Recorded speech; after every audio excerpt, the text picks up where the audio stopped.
রাধে রাধে, চলে এসেছি জয়দার মেয়ের অন্নপ্রাশনে। ও মা, এসে দেখি সবকিছু কমপ্লিট, পুচকু তাকাচ্ছে। আমরা লেট করে এসেছি, তাই বেশি লেট না করে খেতে বসে গেছি। কাটলেট, স্যালাড আর সস দিয়ে শুরু করেছি। তারপর ভাত, ডাল, পাঁচ তরকারি, পোস্ত, মাছ, চাটনি, পাঁপড়, দই, মিষ্টি কমপ্লিট।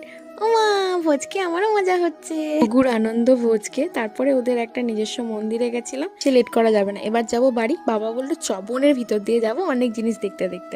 আমি খাদান পেরিয়ে, এইগুলো হচ্ছে খড়ি খাদান, মানে সবাই চেনো, মাটির বাড়িতে বিশেষ করে এগুলো ইউজ করা হয়। গাছগুলো দেখো, মনে হচ্ছে গাছগুলো দৌড়াচ্ছে। লাল মাটির সরানে ধরেছে, এইগুলো হচ্ছে বীরভূমের লাল মাটি।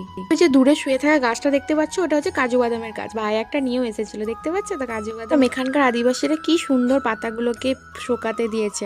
তারপরে এখানকার ভিউটা জাস্ট দেখো, দারুণ লাগছে চারিদিকটা। পিছন দিকে যত গাছ দেখতে পাচ্ছ, মানে এই সাইডে, সেগুলো সব হচ্ছে কাজু বাদামের গাছ। তারপরে আমরা কটা ছবি তুলে নিলাম, চলে এলাম বাড়ি। দেখা হচ্ছে নেক্সট ব্লগে।